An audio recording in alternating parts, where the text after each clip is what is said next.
आज मैं आपको ऐसे टॉपिक के बारे में बताने वाला हूँ जिसके बारे में आपने कभी न कभी सुना होगा या आपने कभी न कभी उसे समझौता किया ही होगा। आज मैं आपको बताने वाला हूँ एग्रीमेंट और कॉन्ट्रैक्ट, इन दोनों में डिफरेंसेस क्या होते हैं और हम हमेशा डेली लाइफ में एग्रीमेंट किस तरह करते हैं और क्या सभी एग्रीमेंट जो है वो कॉन्ट्रैक्ट होते हैं और कॉन्ट्रैक्ट होते हैं तो उसके लिए कौन कौन सी टर्म्स एंड कंडीशंस होती है। तो चलिए शुरू करते हैं।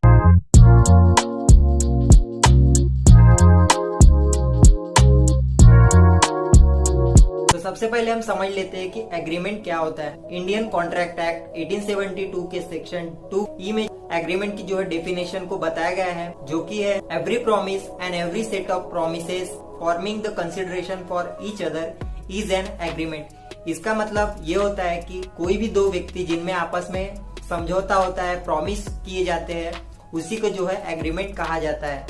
एक एग्रीमेंट जो है वो ओरल भी हो सकता है और रिटर्न में भी हो सकता है।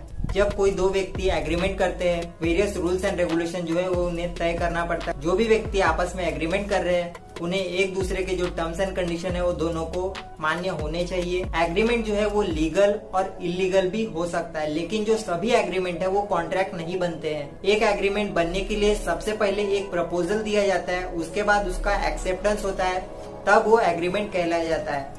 फॉर एग्जाम्पल हम समझ लेते हैं, एक हस्बैंड ने अपने वाइफ को डिनर के लिए पूछा, तब उसकी वाइफ अगर उस ऑफर को एक्सेप्ट करती है तो वो एग्रीमेंट बन जाता है। लेकिन अगर वाइफ हाँ बोलकर डिनर पर नहीं जाती है तो यहाँ कोई वायोलेशन या उल्लंघन नहीं होता है, क्योंकि यहाँ एग्रीमेंट तो हुआ है लेकिन इन्फोर्सेबल बाय लॉ नहीं है। वहीं अगर स्टूडेंट टीचर के बीच एग्रीमेंट हुआ पढ़ाने का, उसके लिए टीचर फीस चार्ज करेगा और यहाँ फीस लेने के बाद पढ़ाना ही पड़ेगा, क्योंकि यहाँ एग्रीमेंट है और इन्फोर्सेबल बाय लॉ भी है।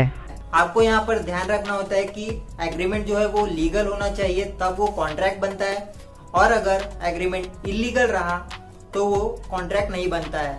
अब हम बात कर लेते हैं कॉन्ट्रैक्ट के बारे में। तो इंडियन कॉन्ट्रैक्ट एक्ट 1872 में कॉन्ट्रैक्ट की डेफिनेशन जो है डिफाइन की गई है, an agreement enforceable by law is called contract. कोई भी एग्रीमेंट अगर हुआ है और अगर वो इन्फोर्सेबल बाय लॉ है, कानून के अंतर्गत है, तो वो एक कॉन्ट्रैक्ट बन सकता है। फॉर एग्जाम्पल मान लीजिए ए और बी के बीच में कॉन्ट्रैक्ट हुआ।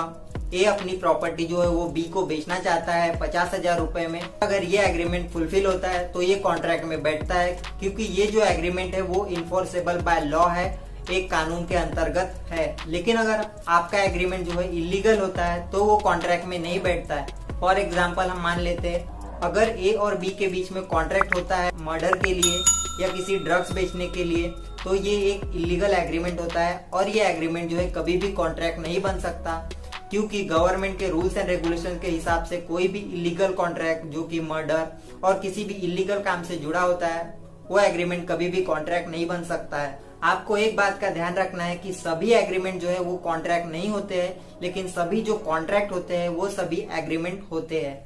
कोई भी एग्रीमेंट को कॉन्ट्रैक्ट बनाने के लिए सबसे पहले वो एग्रीमेंट होना चाहिए, उसके बाद वो इन्फोर्सेबल बाय लॉ होना चाहिए।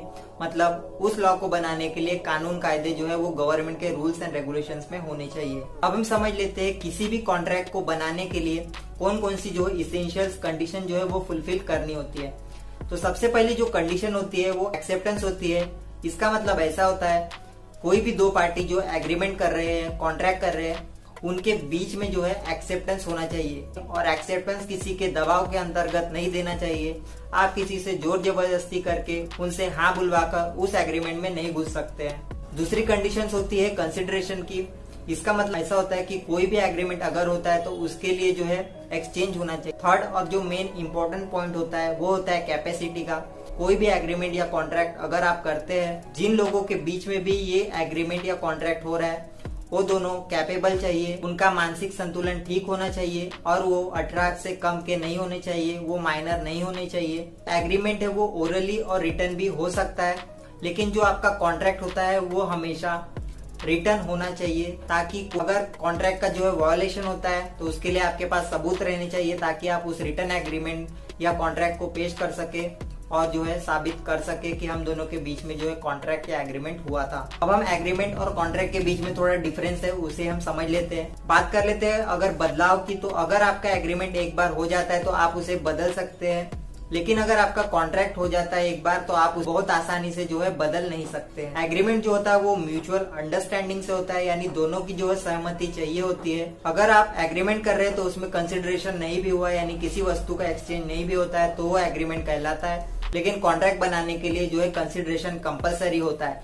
यानी किसी भी दो व्यक्तियों के बीच अगर एग्रीमेंट हुआ है तो उसमें जो है एक्सचेंज होना चाहिए। बात कर ले अगर कॉम्पेंसेशन की, तो एग्रीमेंट में जो है कॉम्पेंसेशन के लिए कोई भी स्कोप नहीं होता है, क्योंकि ये जो एग्रीमेंट होता है वो दोनों की म्यूचुअल अंडरस्टैंडिंग पर होता है, दोनों के सहमति से होता है, इसलिए इसमें कॉम्पेंसेशन के लिए कोई भी स्कोप नहीं होता है।